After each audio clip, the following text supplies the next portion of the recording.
Another one that's useful, not so much in its own right, but more for developing other things we'll talk about later, is a uniformly charged thin ring.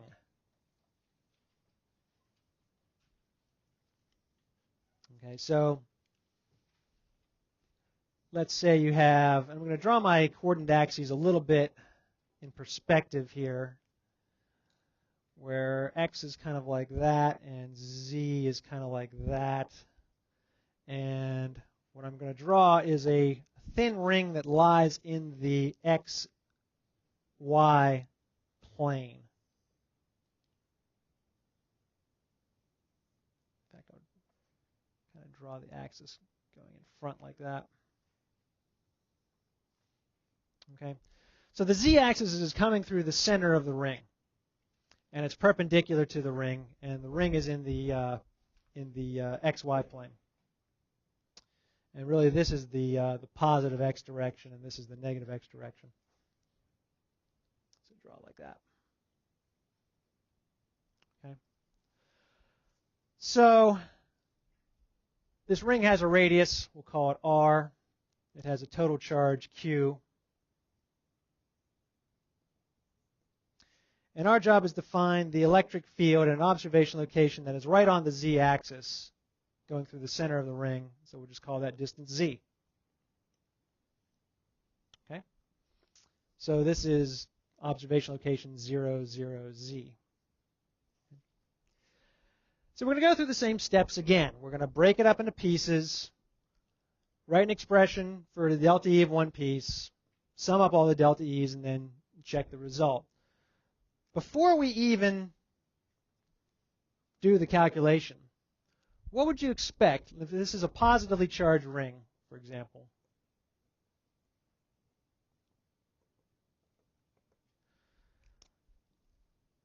When we get a result, what would you expect for the direction of the net electric field due to that positively charged ring? Down the z-axis, right? Down the z-axis. Why? What's happening? When you break, okay, so let's break it up into pieces. Here's a piece, let's say at some random location in the xy plane. I would have to look at an r vector that points from the source to the observation location, kind of like that. And then the delta E would point away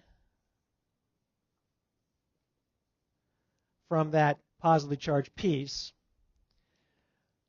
And so we have something that has, it has a z component, it has an x component, and a y component. But what's going to happen to all the x and y components when we add everything up? They're all going to cancel out. They're all going to cancel out, right? And again, we can use the computer to visualize that for us. So let's take a look at this one, I believe. So here's our ring. And it's on, again, the xy plane. So let me change the perspective a little bit. So we're going to break it up into pieces. Okay, so there's this first piece is right at the top here. This little chunk, this little cyan globe, if you can see this. Let me kill the lights. That might help.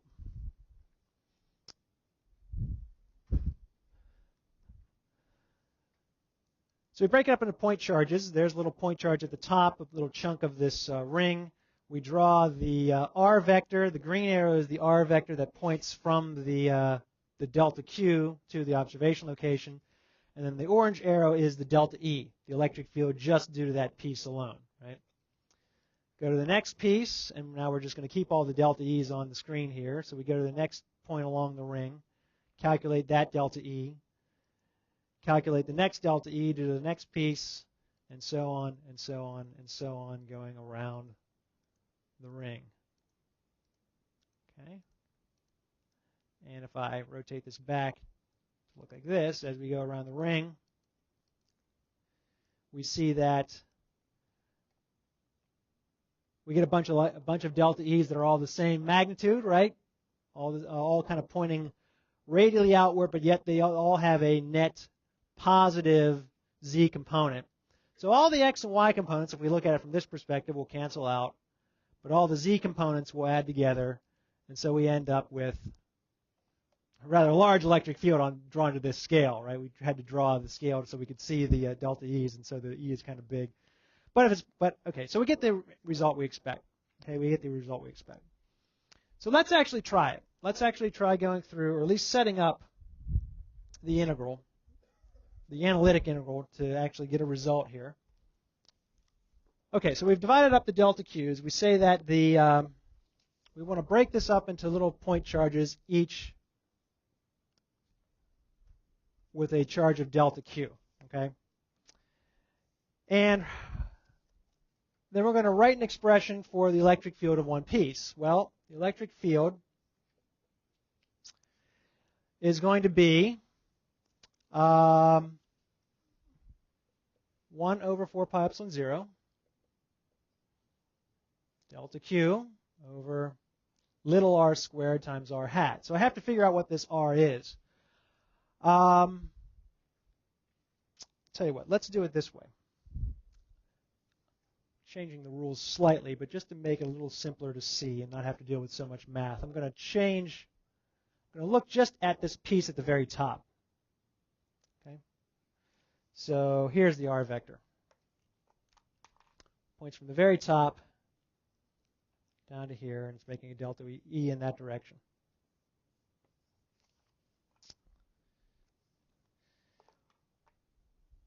What is the position, the vector position of a piece at the very top? That would be x equal to 0, y equal to capital R, right, the radius, and z equal to 0, right? And then our observation location is 0, 0, z. So little r is going to be 0, 0, z minus 0, r, 0, or 0, negative r, z. The magnitude of that thing is going to be square root of r squared plus z squared. Okay? And then r hat is 0, negative r, z over square root r squared plus z squared. Okay? So, I write all this out as 1 over 4 pi epsilon 0 delta Q over square of this thing is the square of this thing, so that's just r squared plus z squared times the vector 0, negative r, z over square root r squared plus z squared. If I simplify that a little bit,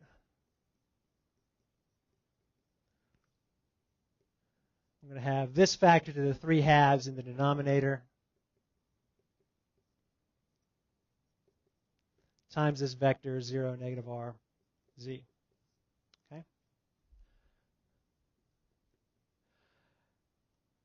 Are we okay so far? So then we already said that only the z component matters because all the x's and y components are going to cancel out. Okay?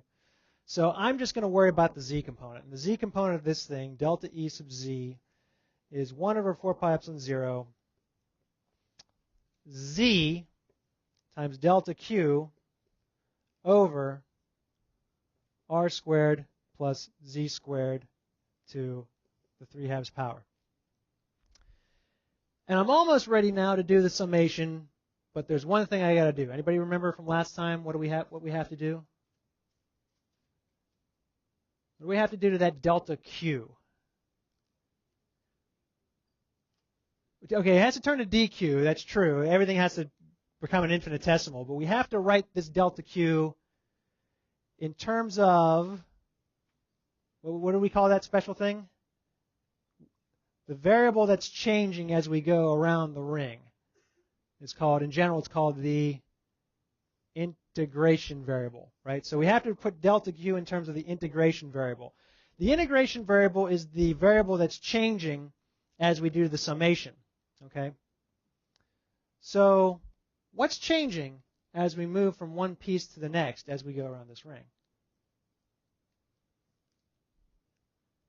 The angle. Yeah, the angle is changing. Right. We can describe where this particular piece is by looking at the angle theta.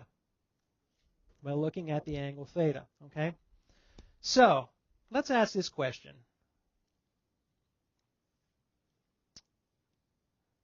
And we'll see how we do here. But we have a uniformly charged ring Q, radius r.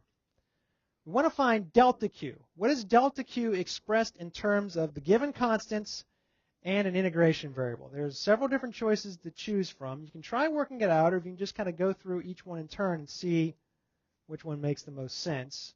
But talk it over with your neighbor.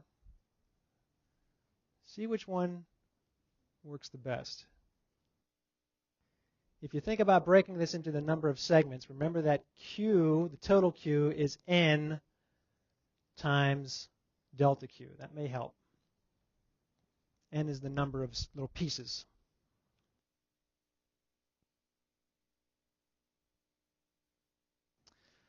All right, we have a large vote for 3. We have a smaller vote for 4, and some people are saying 2. Well, 2's out because the integration variable doesn't show up, right? I mean, we don't have any theta in there at all, so we have to have something in terms of a delta theta. 1's out because it's in the denominator.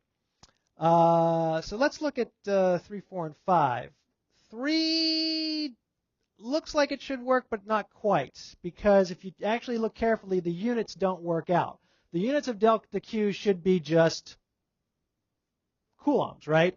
So we have Q, which is in coulombs, times theta, which is in radians, which really isn't a unit, divided by 2 pi r, which is in meters. So 3 gives you coulombs per meter, and that doesn't work. So it looks like, in terms of the units, 4 would work because we have theta, which is unitless, divided by 2 pi, or Q times r divided by 2 pi r. In fact, 4 and 5 are identical, which is just a factor of r multiplied top and bottom. And so either 4 or 5 is the correct result here. So how do you actually get this?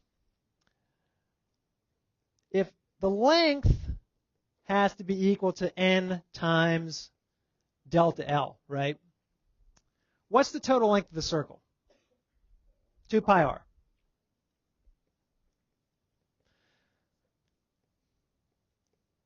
How do I place a delta L, meaning a little slice of circumference, a little arc length, in terms of theta? See how many people remember what the definition of a radian is.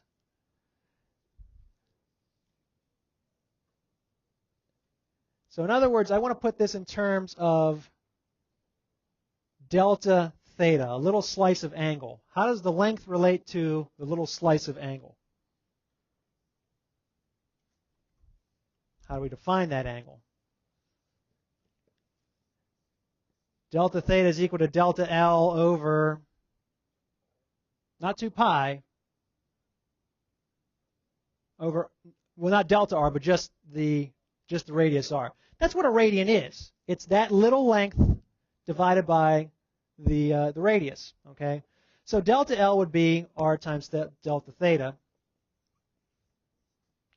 Plug that in, and you get 2 pi r is equal to n times r times delta theta, but it's also q is equal to n times delta q.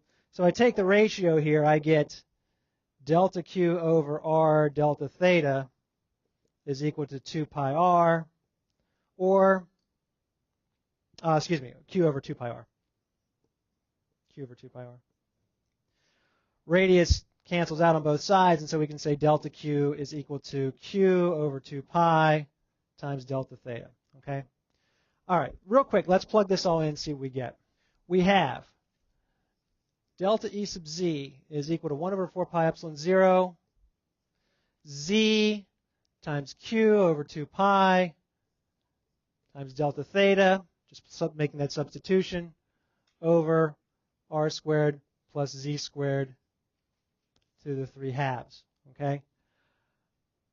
We want to sum this up. We want to turn this from into infinitesimals and do an integral. An integral from where to where? From what? 0 to 2 pi, right? We're summing up over the entire circle, so 0 to 2 pi radians. Well, let's look at this expression. The only thing that's changing is theta. Is z a constant? Yeah, that comes out. Is q constant? Yep. Is 2 pi a constant? Yeah, obviously. Is r a constant? Yeah, the radius isn't changing. Is z a constant? Yeah, everything in here is a constant. So this all comes out of the integral. And so this becomes z times q over 2 pi over r squared plus z squared to the 3/2. Integral from 0 to 2 pi of d theta. And if I do that integral, what do I just get? 2 pi. 2 pi. So the 2 pi cancels out, and we get, for our result, the electric field of a uniformly charged ring is equal to 1 over 4 pi epsilon 0 q times z over the square root of r squared plus z squared to the 3/2. Okay? Real quick, how can we check it? Where do you know a result? What's the electric field have to be at the center? Why? Yeah, all the fields would cancel out, right? They all be pointing in opposite directions. If I plug in z equals 0 into this expression, what do I get? I get 0. Okay, so it seems to work. Okay.